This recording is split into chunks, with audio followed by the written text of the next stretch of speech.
I am in radio contact.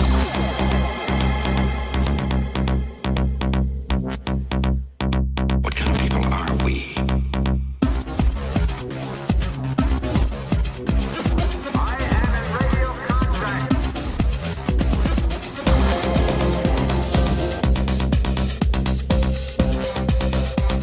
What kind of people are we? Attention crew, this is your Captain Caliban speaking. This is a supplemental episode of Enterprising Individuals, where we bring you news and tidbits from the world of Trek, also interviews with special guests, and a few little surprises along the way. The show proper remains on leave, sitting by the pool on Ryza with a book and a Horgon, and wondering why it's getting those strange looks. But we continue to bring you updates on the world of Trek news, and of course, our Star Trek Discovery live recap show, Discoverage, which airs on Sunday nights after Discovery streams on CBS All Access. Star Trek Discovery is about to take a break until the new year as its mid-season finale airs this Sunday night. And before we reach that milestone, we've got an update on the world of the show and some scuttlebutt from around the Trek sphere. And we've got an exclusive interview with two of the stars from the Twin Cities production of A Klingon Christmas Carol, opening this December 1st at the Mounds Theater. And with that, kapla! I mean, let's get underway. Well, sadly, we have to start off with a bummer story, but one that's important to tell. Hollywood is currently being rocked by scandal as scores of actors and actresses who have been victimized and taken advantage of sexually are making their voices heard. And it shouldn't be a surprise that the issue reaches into the world of Trek. Anthony Rapp, the actor behind Lieutenant Stamets on Star Trek Discovery, revealed in an interview with BuzzFeed that he had been sexually propositioned and assaulted by actor Kevin Spacey at a party at Spacey's home in 1986. Rapp was 14 at the time and was starring on Broadway in Precious Sons alongside Ed Harris, while Spacey was acting alongside Jack Lemmon in The Iceman Cometh. Rapp tweeted about speaking out about his experience, saying, quote, "I came forward with my story, standing on the shoulders of the many courageous women and men who have been speaking out to shine a light and hopefully make a difference, as they have done for me." End quote. Rapp reports in the article that he met with a lawyer after the incident about the possibility of pursuing action against Spacey, but was told that, quote, "there was no case worth pursuing," end quote. After Rapp's revelation, Spacey issued a statement in which he revealed that he was gay and apologized to Rapp for what he termed, quote, "inappropriate drunken behavior," end quote. But Rapp's admission subsequently led to additional victims speaking out against Spacey, including journalist Heather Unruh, filmmaker Tony Montana, actor Roberto Cavazos, Richard Dreyfuss's son Harry Dreyfuss, and 8 staffers who worked on Spacey's Netflix show House of Cards. In the wake of the allegations, Netflix has canceled House of Cards, which was in the process of shooting its 6th and final season, and the network has ended its association with the actor. Spacey's publicist and agency CAA have also dropped the actor, and the International Academy of Television Arts and Sciences, which produces the International Emmy Awards, has announced that it has canceled plans to award Spacey with the International Emmy Founders Award this year. There are bad things and bad people in this world. I'm not telling you anything you don't know.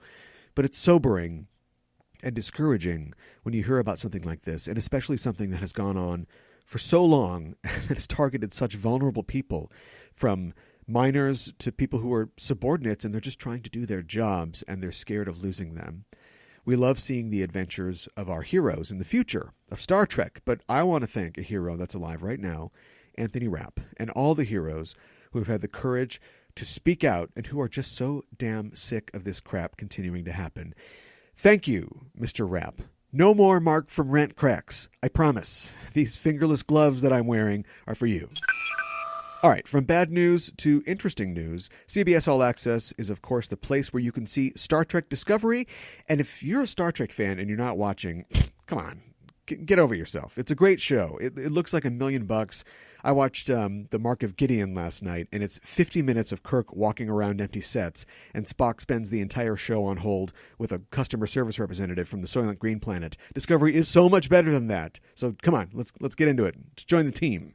Anyway, the success of Discovery and all that new all-access subscriber money has CBS looking to go from the neutral zone to the Twilight Zone. Okay, I got my cheesy mojo transition back, I think. Cancel Orange Alert. Deadline is reporting that CBS president and rejected Star Trek character Les Moonves announced plans in a recent investor call to reboot the Twilight Zone franchise, and The Hollywood Reporter has reported that Jordan Peele's production company Monkey Paw would be behind the effort, with Marco Ramirez, executive producer and showrunner of Netflix's Daredevil, set to helm the series. Similar to Star Trek, the Twilight Zone has been incalculably influential in shaping television in the second half of the last century and continuing into the 21st, and its influence can be seen in the proliferation of anthology storytelling on TV in shows like Black Mirror and Electric Dreams.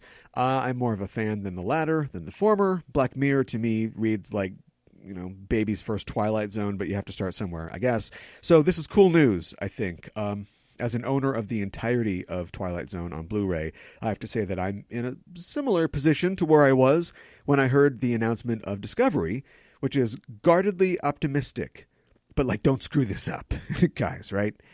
So we'll see. The real question is, will Peele's involvement extend beyond producing? Will the newly minted horror thriller icon step in front of the camera to host the new show? Yes, please, yes, that would be great.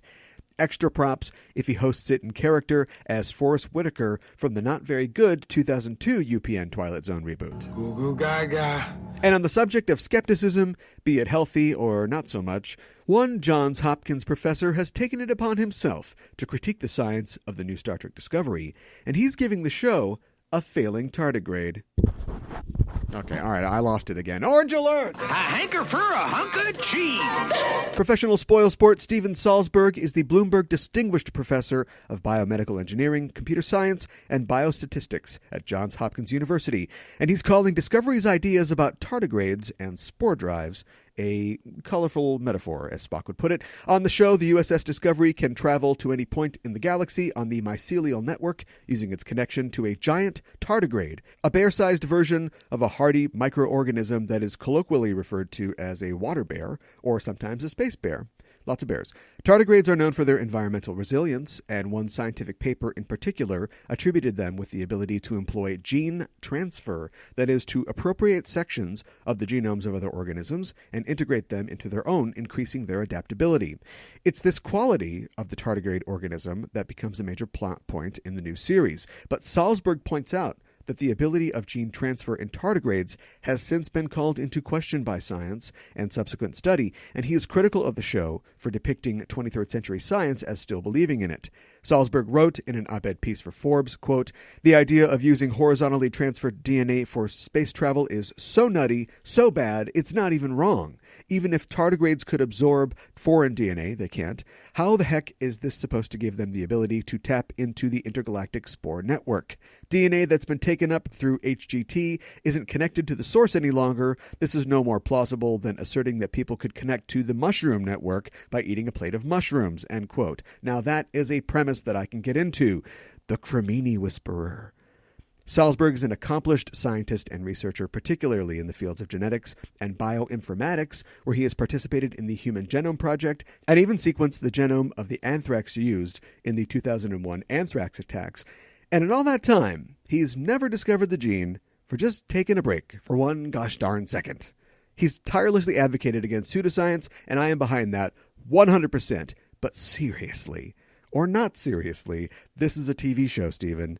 Don't you have anything else to do? 51% of this country thinks that the Earth is 6,000 years old and that dinosaur bones are a lie by God. I don't think a magical space adventure should be your first action item. Nothing in Star Trek is real or possible. We can't travel faster than light. Forget the energy requirements. The causality issues alone are a nightmare. Every time you step into a transporter, you're being burned alive. You can't have iron-based and copper-based blood at the same time. There's no sound in space. Lizard Paris and Lizard Janeway living together. Mass hysteria! Enough, I get the point. This time, I'm telling the scientist to back off, man. I get it. Ignorance is all around, and you fought your whole life against it. Keep fighting. But don't be that guy who's looking in the wrong place.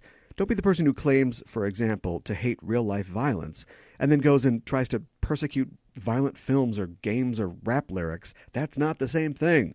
Star Trek has inspired countless men and women to fields in the sciences, and I know this for a fact. It's not the field I ultimately decided to pursue, but when I was studying medicine in college, it was directly because of Dr. McCoy.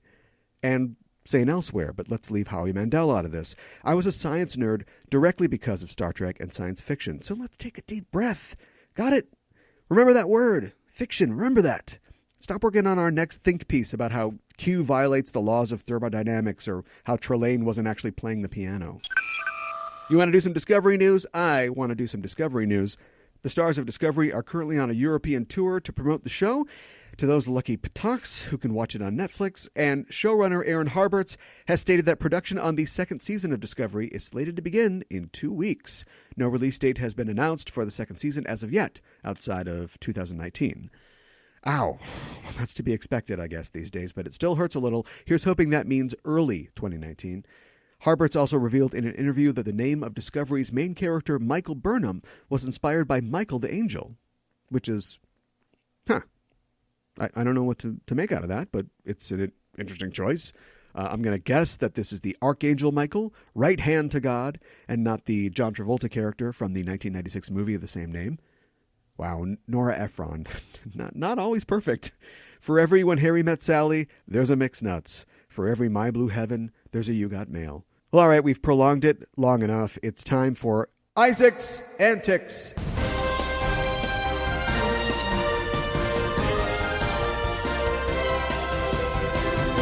Our regular segment chronicling the exploits of anthropomorphic bottle of brute Jason Isaacs, star of Star Trek Discovery. The cast of Discovery works hard, but they play hard as well. As revealed in a series of set interviews for the Netflix network, actor and liar Shazad Latif, listen to our Discoverage shows if you want to know what I'm talking about, or just Google it. He said in an interview that he and Isaacs are avid tennis fans, and that he bought Isaacs a table tennis table, that's ping pong for you colonists, and that the actors often play in between takes to keep their energy up on set. Isaacs also said that the cast is very social off-set, and that star Sonequa Martin Green often organizes get-togethers where the cast plays the game Mafia, which is a staple of many a sexless cast party in my theater days, I can tell you. I can also tell you I would not want to face Jason Isaacs across 9 feet of green wood. He is a competitor. Isaacs came along for the European Discovery tour I mentioned previously, and he made an interesting comment about the moral ambiguity of his character Captain Lorca, saying, quote, "He is trying to win the war against the Klingons, and he is surrounded by a bunch of... I'm not doing it, sorry. He's trying to win the war against the Klingons, and he's surrounded by a bunch of hippies and idiots on his ship. So I need to stock the ship with people like Sonequa's character, who can think outside the box to kill people before they kill you." End quote. I love this scenario. He is the one guy trying to do his job right in a business of buffoons and weirdos, and he's willing to manipulate and be a jerk to see it done right. He's Louis De Palma from Taxi, which is a reference that, let's face it, is from a show younger than Trek, so shame on you if you don't get it. It's a show that's streaming on CBS All Access, by the way, so CBS, you know where to send the check. It's also the only time you'll hear anyone compare Danny DeVito and Jason Isaacs favorably, unless you're reading my Taxi reboot spec, where Jason plays Nigel Pettifor, the ball-busting Englishman that the Sunshine Cab Company management office has brought in to clean up their Manhattan location, and Louis must reluctantly team up with Alex and the rest of the drivers to stand up to their oppressor from across the pond. And we'll wedge Christopher Lloyd back in there somewhere. It's a tale of American work ethic and ethnic jokes mostly. I love me some Judd Hirsch. Check out Superior Donuts, Mondays on CBS. Well, as promised, Klingons are about to arrive. I sat down with 2 of the stars of A Klingon Christmas Carol recently to talk about the show, their Trek fandom, and a life lived out loud. Here it is. I am sitting down currently with the stars of A Klingon Christmas Carol, which premieres on December 1st at the historic Mounds Theater in St. Paul, Minnesota. Would you mind introducing yourselves? I'm Lana Rosario. I play the older Shkutja. I'm Elspeth Lee. I play younger Skuja. Young Skuja and old Skuja. Explain what the show is for listeners who don't know. Well, it's a retelling, or, according to the script, the first telling of A Christmas Carol, only applied to Klingon culture. So it's not Christmas, it's Ramnabom, it's essentially solstice. And instead of not having the Christmas spirit, Shkoja does not have any honor. Which, in Klingon culture, bad news. Well, yeah, honor's the most important thing in the world to Klingon. Very important. Right. What's your background individually with Trek, both of you? I mean, Go ahead. You don't have to be a Trek fan to be in a Klingon show. No, but I was raised on Star Trek and Star Wars, but my mom was the one who raised me on Star Trek. I think the one I saw the most of is Enterprise, though, so I kind of know Enterprise the best. Not Really? Yeah. Really? Yeah. Okay. Oh, I'm sorry. You must be aware then that it's not generally thought of as the best. Star Trek show. I am aware of that, but honestly, probably because it is the one that was like, it came out my generation. It's Yeah. the one I know the best, and it's the one I kind of like the most. But I do love. I've seen them all except for the newest one. I haven't seen any of Discovery yet. Uh-huh. So. So when people talk about like TOS or like DS9, that great episode, you're like, no, hold on a minute. There's some good ones on Enterprise as well. Yeah. I definitely would say that I like Enterprise episodes, but not more than. I just know it better. Sure. So. Okay. Yeah. We found a unicorn. We certainly have. I Lana, feel what? like I'm about to be kicked out of the show now. Yeah.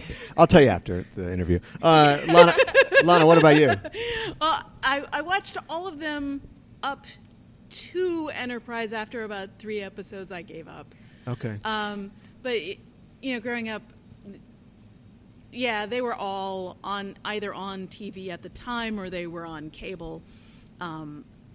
But the original Star Trek just has a sort of that, I don't know, that swashbuckle that the original Star Wars had, and it's so visually interesting. But then, everyone is different, and I have to admit, I do like Voyager a lot, and I know that's not particularly popular with some people, but I loved that there were so many really strong females. Yeah. And also, they were completely out of their element. And I think Voyager's been making a big comeback amongst fandom as well. There was a report that came out a couple months ago, maybe, about the most streamed episodes that people were watching, and 6 out of 10 were Voyager. Yeah, it was I all saw Voyager that. stuff. Yeah. Well, and there were just some. I mean, each series had some stuff that wasn't so hot, or characters Sure. that were like, oh god, they're on the screen now. I'm going to go get something to eat. Right. But yeah, I think they tended to have so many interesting things going on, and 7 of 9. I know a lot of people thought she was eye candy, but she was a lot like Spock in that I am encountering what it is to be human for the first time, even though I am human. Right. And so looking at humanity through her eyes was really interesting. Not only that, she could kick a lot of butt. Yeah, right. And when we meet Spock, he's kind of got that war between his two sides, but he's pretty much got it figured out, and it gets challenged. But whereas we get to see 7 of 9 develop into a person who can manage both of her sides. And I love the conflict when she's finally completely separated from the Borg. Yeah. And how alone she feels, and she just like freaks out. And it's like, you can feel what it would be like to be like that. It's so beautifully done. Yeah.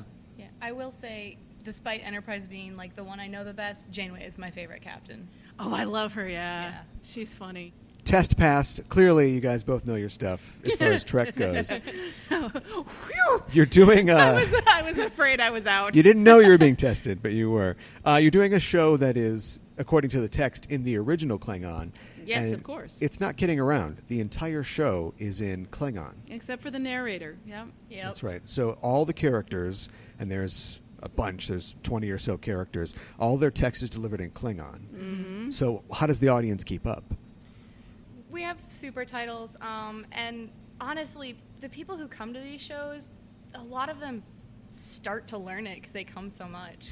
Really? Well, I saw the show like the second year it was on. I joined in the third or fourth, I can't remember, but I saw it the year before I joined the cast. And if we're doing a good job, and I think we are, hopefully, you get so much out of the physical of it, the physicalization, that you only kind of glance at the super titles. So, they're there for more of the talky stuff, but when the action starts, no, you get it. Yeah. Klingons are one of the more expressive species in Star Trek. They're not closed off. They are very open with who they are, and so I think the show itself you don't have to understand a word of Klingon. You don't have to be able to read the titles, because like Lana said, if we're doing it right, it's going to be all there in our emotions and the way we act. Mm-hmm. Sure. I like saying that Klingons live life out loud. Yeah. They are the opposite of Minnesotans. And yet Minnesotans love to come see the show. Well, yes, because you live vicariously through them. Sure. I have to admit, once I started playing a Klingon, I wasn't very fond of Klingons to begin with. I had to be talked into doing the show the first year. And I just fell in love with being a Klingon because it's so freeing. It is so much fun. Yeah. You were converted. I was. I think it helps, too, that the show is based on a story that everybody knows. Yeah. I mean, Yeah. everybody knows the story of Scrooge and A Yeah. Christmas Carol, so it'd be a little different if you were doing Klingon Angels in America or something Yeah. like that. There's probably, I'm guessing, a lot of costumes and a lot of Star Trek-themed sort of things in the show. Ooh, you Yeah. betcha. What are your costumes like? Oh, my costume As young Scooja. Yeah, as young Scooja, my costume is it's a jacket. I think I've only seen it briefly for about 2 seconds to try it on. Oh, that's right. So you wear pretty much the version of what I'm wearing. Yeah. Through part of it. So it's a long jacket with a big fur collar, obviously worn by someone with money. Yeah. Right. But later on, I'm in pretty much a dressing gown for the rest of the show. That's standard. Yeah, that is. But it's a sparkly dressing gown. It has that Star Trek quality to it, that original Star Trek. Sure. The first year I did it, 2 years ago, 3 years ago, something like that. You were in the 60s. Yes. And last year as well, when Yeah. I played Past. Past was in this like 60s Klingon uniform. It Oh, was because it's Klingon of the past. Yeah. Yes. All right, that makes sense. What about the makeup? I mean, you go full headdress or Yeah. ridges and everything? Yeah, we do the ridges, we do the full makeup. This year I get to wear a wig. Yeah. This year I'm wearing a wig because my hair is not the right color. Okay, good. We'll be able to match better that way. My hair is just too short to do Klingon. You know, my first 2 years, my hair was very, very short, so I had to have a wig. In fact, the second year, I had a curly blonde wig. I was Barbie Marja. It was pretty funny. But yeah, this year I'm pretty grizzled. It's a look into the future, what I'm going to look like one day, I guess. If you did Klingon teeth, would it help or hurt your performances, do you think? Oh, dear goddess, I'm so glad we do not do the dental appliances because Yeah. I always feel sorry for those actors because they're pointy and trying to get your tongue around them is Yeah. so difficult. And this is a difficult language to begin Oh, with. sure, yeah. I sing in many languages that I don't actually speak, and this one's like 5 times harder than German. Really? Yes. What would you say that it's similar to? It's is- similar to German in that it's a German? glutinative. Sure. So, prefixes and suffixes. I'm allergic to glutinatives. So. Yeah. And, you get these big, huge, long words. But it's object, verb, subject. So it's sort Okay. of backwards to English. Yeah.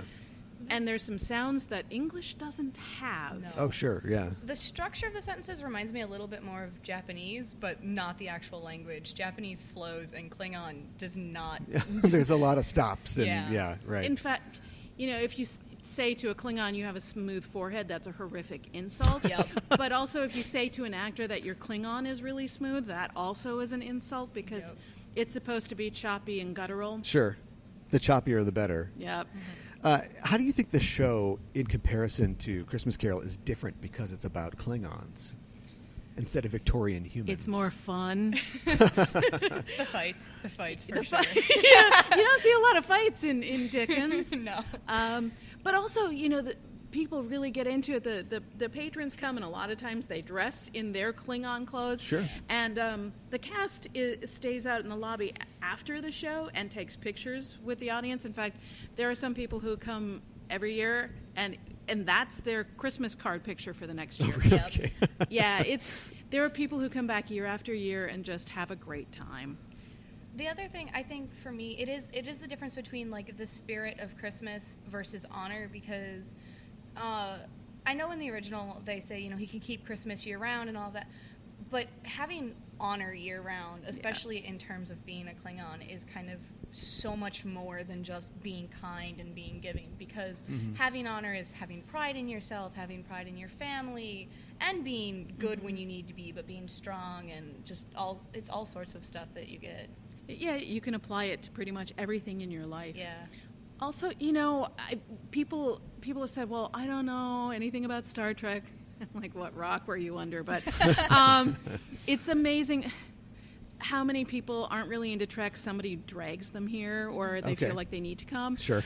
And I've heard so many people say, that was so much fun. I had no idea I'd enjoy it so much. Sure. Yeah, the first year I was in it, I had my entire family come up, and I'll be honest, most of them probably hadn't seen much of Star Trek, especially my cousins, and they all loved it. I think at least 3 of them went and actually started watching Star Trek. Oh, really? Well, and I think it's clear that most of the people in the show are aficionados of Star Trek. Right. And if we're showing how much we love it, which generally we do, Yeah. I mean, it's contagious how much fun we have. Yeah. Sure. But you don't have to be a major Star Trek fan to Oh, gosh, get no. into some Klingons. No, I saw it the first year I went and saw it. I literally could only remember stuff from Enterprise, and that was it. Okay. Which has some Klingons. But not much, and Not a lot. not like this. Yeah. There's some good little in-jokes Yeah. for the people who Sure. do know Star Trek, so you can feel superior. Because I know I did in my nerdy way, because I love being a nerd. But, yeah. Well, and what's the alternative? Star Wars Holiday Special Play? That Oh, my God. a future Please, too that's terrible not to even funny. contemplate. Oh, that's sad. I still say there should be a Stargate holiday show now. You got to get all 3 of them. You work on that. Yeah, you write it. Sure, yeah. Well, I want to thank you guys for joining me. thank I want to you. remind the listeners that it is the Klingon Christmas Carol at Historic Mounds Theater in St. Paul. Shows start December 1st. Tickets are available at moundstheater.org. Lana and Elsbeth, thanks a lot for joining me. Thanks, Thanks, Aaron. Klingons may be fictional, but unicorns are real. Wow, an actual Enterprise fan. They're hard to come by, and we have not, as of yet, featured an Enterprise episode on enterprising individuals, but I am hopeful. This has given me hope. You can let A Klingon Christmas Carol give you hope, or at least a desire to wash in the bile of your enemies, if you're going to be in the vicinity of Minneapolis and St. Paul this December. Shows start December 1st and run weekends until Christmas. Links for tickets are available in the show notes. Check it out, and thanks to Lana and Elspeth of A Klingon Christmas Carol. Kapla! Our top comment this week on social media comes from Twitter user and former guest of the show, and former Discoverage guest, and former winner of top comment, Alan Gratz, a 2-timer. Alan tweeted to us in response to our ongoing series, Who Are the People on Your Crew Roster, where we detail the new and alien faces seen on screen in Star Trek Discovery. Recently, we profiled Lieutenant Commander Arium, the enigmatic and mostly mechanical spore drive ops officer on the USS Discovery, and Alan commented, quote, a.k.a. Ensign Avenger, as she is clearly the love child of Captain America and the Vision. End quote. Alan, get off my Tumblr. Alan was referring to the augmented human officer's unique appearance. Can't we get over about talking about a woman's looks in this day and age? Seriously. Just a fun note, Sarah Middich, the actress behind Lieutenant Commander Arium, threw a like to our tweet about her character, and her character has seen a little more screen time recently, being featured fairly prominently in the episode Magic to Make the Sanest Man Go Mad. So good on you, Miss Middich. I hope I'm pronouncing that right. But back to Alan. Yeah, right. Okay, so thanks for your comment and your suggestion of a genre mashup, although I think Thor Ragnarok, as you covered currently, on putting superheroes in space, that movie's like 90% Star Wars, but it's just as fun. If you think our show is fun, listeners, please observe the second general order of podcasting, which is tell a friend. If you like the show, chances are good that someone you like will like it as well. So get the word out. Thanks for your comment, Alan. You win an all-expenses-paid date with Lieutenant Commander Arium at the Pep Boys Service Center of your choice. Remember, listeners, you can compare Star Trek and superheroes and maybe have your comment read on the air. Just go to facebook.com/EISTpod or find us at EISTpod on Twitter or through our social media links on enterprisingindividuals.com. You can also reach the show at EISTpod@gmail.com with feedback and suggestions or to just say hello. We're waiting to receive your transmission. We are back again this Sunday at 8:30 p.m. Central Time for another episode of Discoverage right after Star Trek Discovery ends. The episode this week is entitled Into the Forest I Go, and it's the mid-season finale of Star Trek Discovery. It looks like a big one, and we've got a big guest lined up to appear on the show. Asterios Kokkinos, comedian, podcaster, and human joy machine, will be joining me and my co-host Ella Pearson to talk Star Trek Discovery. Tune in to listen to us live, and if you do, tweet at us during the show using the hashtag Discoverage. If you can't catch us live, our Discoverage shows are available in your usual podcast feed. And after the show, why not check out our Patreon page where you too can become a crew member for the show. Just go to patreon.com/EISTpod and sign up to receive exclusive subscriber content like our Discoverage shows and my DS9 recap episodes. We are up to Babel now, that's episode 4, and chugging along through the wormhole. So just go to patreon.com/EISTpod. We are still incredibly excited about Discovery, excited to hear that it's coming back, sadly, a year and a half from now, but we'll take what we can get. And we want to share that with you. So join us on Sunday nights. And as always, anything you can contribute to us would be appreciated and would help keep us flying. Thanks. And that's it for this supplemental episode of Enterprising Individuals. If you're an Apple Podcast listener and you haven't yet, why not look us up on Apple Podcasts and make sure you're subscribed to the show. Also, write a little review if the spirit moves you and give us a rating at the very least. We'd appreciate it. And as always, if you like the show, tell a friend. If you're not on Apple Podcasts, you can still subscribe to the show on Google Play or on Stitcher or wherever you get our show from. And if you leave positive comments and ratings on those platforms as well, we'd be eternally grateful. Join us Sunday night after Star Trek Discovery airs on CBS All Access for another episode of Star Trek Discoverage. And until then, I'm your Captain Caliban, signing off and saying, live long and prosper.